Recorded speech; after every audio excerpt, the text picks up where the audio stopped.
आदमी को अचानक जमीन पर एक रस्सी दिखी। उसने सावधानी से उसे खींचना जारी रखा और धीरे धीरे एक बड़ा सुनहरा टुकड़ा दिखाई देने लगा। वो तुरंत खुशी से मुस्कुराया, ये सोचकर कि उसने सोना खुदा है। लाओहे को इतना डर लगा कि उसका चेहरा काला पड़ गया। एक दिन पहले वह इस खुले स्थान पर धुंधलेपन में जागा था जो जेल जैसा लगता था। चारों ओर ठंडे और खुरदुरे कंक्रीट की दीवारें थीं और केवल 3 अजीबोगरीब दिशाओं में थीं। जेल खाने के ठीक मध्य में एक प्राचीन चक्की चुपचाप खड़ी है। उसका विशाल और भारी पाटी मानो एक मौन दानव की तरह है जो दबाव और अजीब सी भावना को बिखेर रहा है। अभी तक जब तक कि ओल्ड ब्लैक संभाल पाता, उस समय ठीक आधी रात के 12 बज चुके थे। अचानक चारों ओर से एक रोंगटे खड़े कर देने वाली आवाज सुनाई दी। विभिन्न कैदियों की दर्दनाक चीखें लगातार गूंज रही थीं, जो शांत रात में बेहद दुखदाई लग रही थी, मानो नरक से आ रही हाहाकार हो जिससे पुराना व्यक्ति कांप उठे।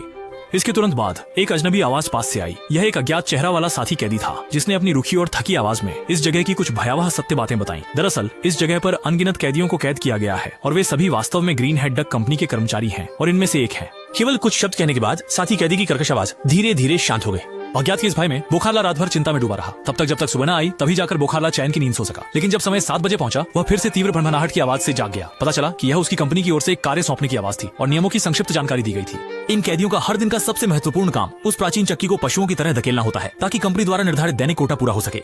हर बार जब ये मशीन एक चक्कर पूरा करती है तो 1 अंक मिलता है। अगर बुनियादी कोटा पूरा नहीं कर पाते हैं तो सजा मिलेगी। अगले दिन कोटा दोगुना होगा और अगर फिर भी पूरा नहीं हुआ तो बाहर कर दिए जाएंगे। और कंपनी से अंतिम स्थान पर आधारित समाप्ति प्रणाली का उपयोग होता है क्योंकि प्रत्येक कैदी को एक दूसरे के कोटा और अंक स्थिति के बारे में जानकारी नहीं होती, इसलिए वे केवल अधिक से अधिक अंक जमा करने के लिए कड़ी मेहनत कर सकते हैं। अंत में अंतिम स्थान पर रहने वाले को कंपनी द्वारा सहयोग समाप्त कर दिया जाएगा। जहां तक इस समाप्ति का अर्थ है, ओल्ड ब्लैक इस पर ज्यादा सोचना नहीं चाहता। वह निश्चित रूप से मृत्यु से भी अधिक भयानक अंत होगा। क्योंकि लाओहे नया है, इसलिए पहले दिन की कोटा केवल 50 अंक है। लाओहे डर के मारे ढिलाई नहीं कर सकता। उसे बचने का मौका हासिल करने के लिए केवल मिल चलाकर ही प्राप्त करना होगा।